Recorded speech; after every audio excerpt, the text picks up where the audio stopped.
Jangan lupa untuk terus dukung channel ini dengan tekan tombol subscribe, like, dan juga tekan tombol loncengnya. Bayang-bayang Pelakor episode 6.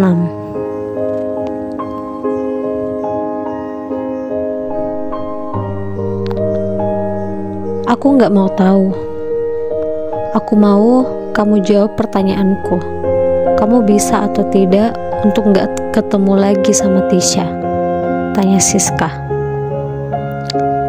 Arya hanya terdiam. Dia bingung harus menjawab apa. Dia tahu betul bahwa dia tak mungkin menghalangi Tisha untuk tidak datang ke kantor. Kok kamu diam? Kalau gitu, aku udah tahu jawabannya. Siska marah dan tak bicara apapun lagi. Baiklah, aku akan meninggalkan pekerjaanku untukmu. Aku lebih baik kehilangan pekerjaanku daripada harus kehilangan istriku, ucap Arya yang terlihat bingung. Apa mas? Aku nggak salah dengar? Tanya Siska menoleh ke arah Arya. Iya, besok aku resign. Aku tak bisa menghalangi Tisha untuk tidak datang ke kantor. Jadi lebih baik aku tidak ke kantor lagi. Aku berharap kepercayaanmu padaku, bahwa tidak ada apa-apa antara aku dan Tisha. Tapi aku tahu kamu sedang curiga ataupun cemburu. Lebih baik aku berhenti dari perusahaan itu. Mendengar perkataan Arya, Siska merasa luluh. Dia merasakan betapa besar cinta Arya untuknya hingga ia mau merelakan pekerjaannya hanya untuk dirinya. Betapa egoisnya aku terlalu termakan cemburu, pikirnya. Mas, kamu jangan berhenti kerja. Maafkan aku mas, ucap Siska samata. Tapi sayang, kamu cemburu. Aku gak mau kamu marah dan gak percaya sama aku. Aku benar-benar tak ada hubungan apa-apa sama Tisha. Enggak mas, aku percaya kamu kok. Aku juga gak ada apa-apa sama Aska. Tadi itu kami cuma gak sengaja ketemu di jalan.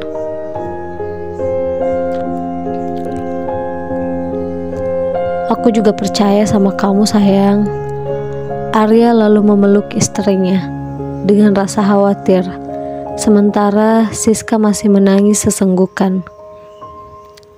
Udah sayang, kamu jangan nangis lagi. Arya mengusap air mata Siska. Siska mengangguk dan mencoba tersenyum, lalu memeluk Arya lagi.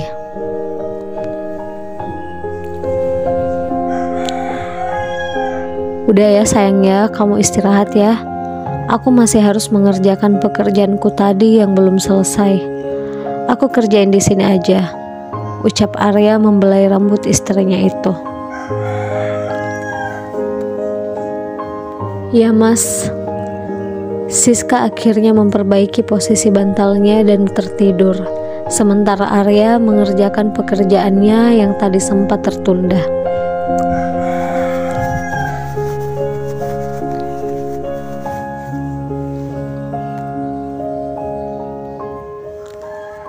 Arya, selamat.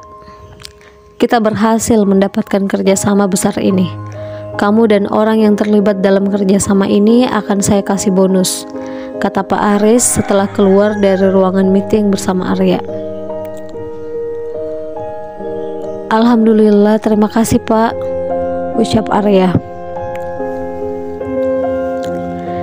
Semua hasil kerja keras kamu dan rekan-rekan yang lain.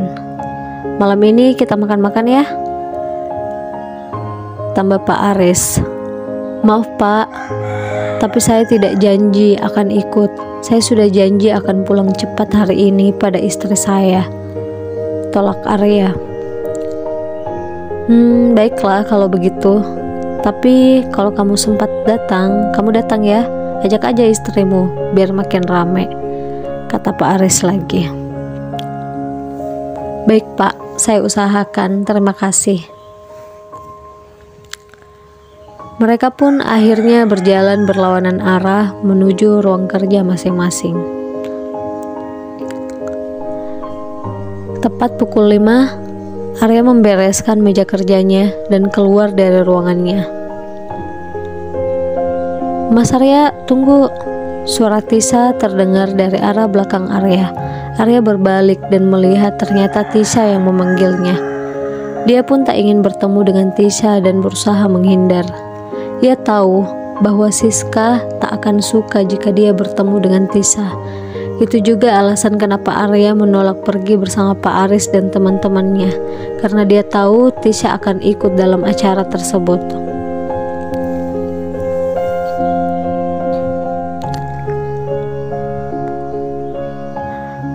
Arya mempercepat langkahnya, namun Tisa langsung berlari mengejar Arya. Mas, kamu mau kemana sih? Kamu kenapa menghindar dari aku? Ucap Tisa dengan kesal. Aku yakin kamu sudah tahu jawabannya, jawab Arya dengan ketus.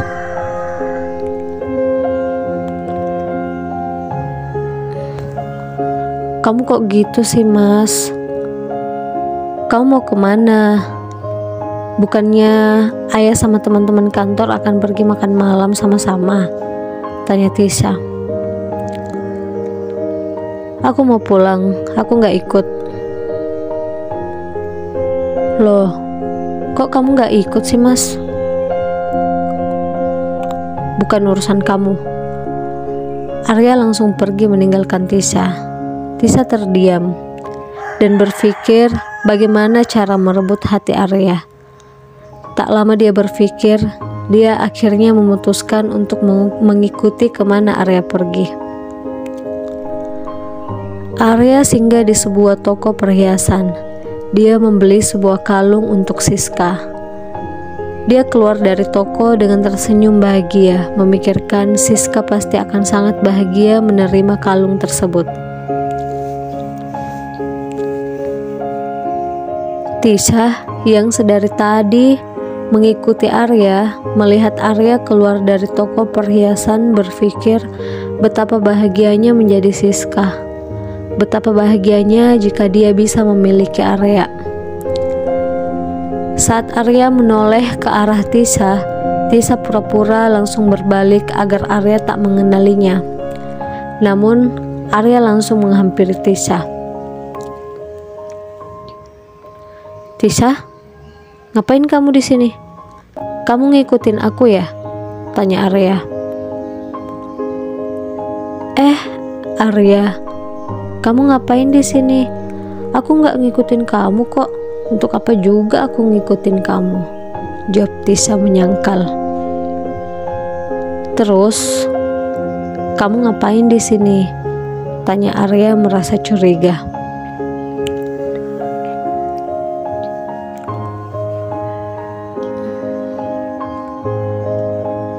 Oh itu, mobil aku mogok di sana. Aku mau pergi ke acara makan malam kantor. Yang lain udah pada jalan duluan. Mobilku mogok di sana. Ucap Tisa berbohong. Walaupun dia sempat gugup, tapi beruntung dia bisa mengutarakan alasan yang masuk akal.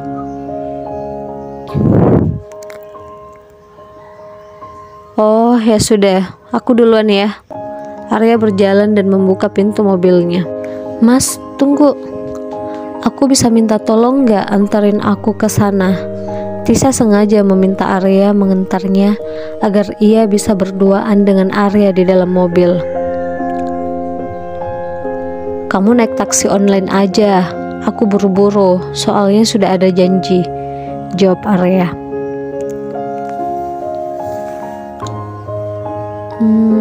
Aku takut naik taksi online. Apalagi ini sudah hampir malam. Ayolah Arya, kamu anterin aku aja. Abis itu kamu langsung pergi. Bujuk Tisa.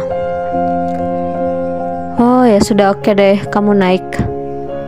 Arya merasa tidak tega melihat Tisa. Dia akhirnya mengantar Tisa menuju sebuah restoran tempat Pak Aris dan teman-teman kantor berkumpul. Di dalam mobil, Tisa terus memperhatikan Arya. Sesekali Arya menoleh ke arah Tisa. "Kamu kenapa liatin aku gitu?" tanya Arya. "Arya, aku makin sayang sama kamu," ucap Tisa.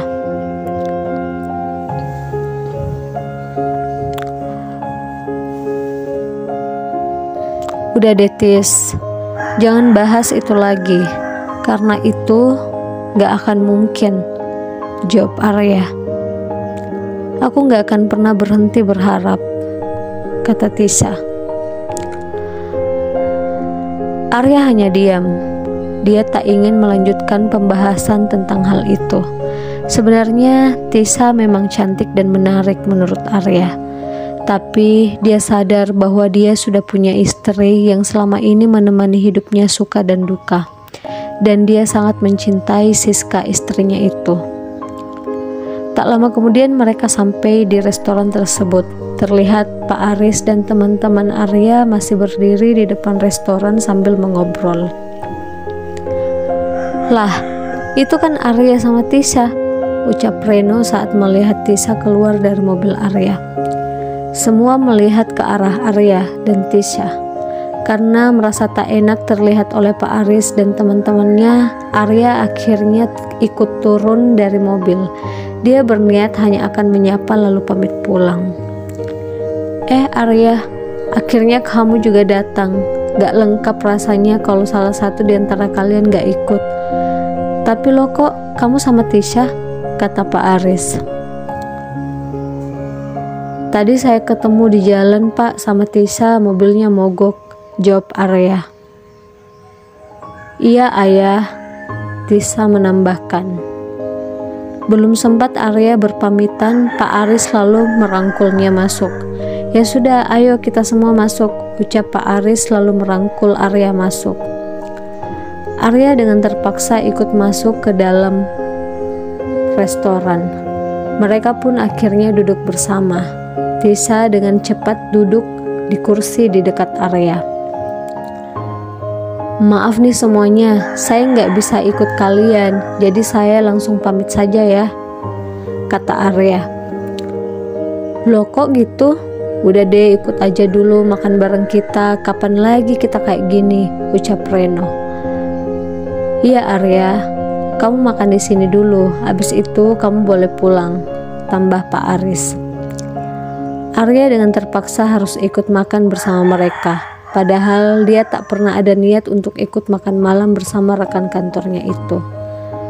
Siska pasti sudah menunggu, biarlah nanti ku telepon dia, ucap Arya dalam hati. Arya mengambil HP dalam saku bajunya. Belum sempat dia menelpon Siska, dia tiba-tiba kebelet harus ke toilet. Tanpa dia sadar, dia menyimpan HP-nya di atas meja, lalu pergi ke toilet. Saat Arya ke toilet, HP-nya berdering. Terlihat nama istriku terpampang di HP Arya. Tisa yang melihat HP Arya berdering langsung mengangkat telepon dari Siska itu. Halo, kata Siska. Iya, halo, ucap Tisa. Kenapa kamu yang angkat? Mas Arya mana? Ucap Siska dengan perasaan teriris.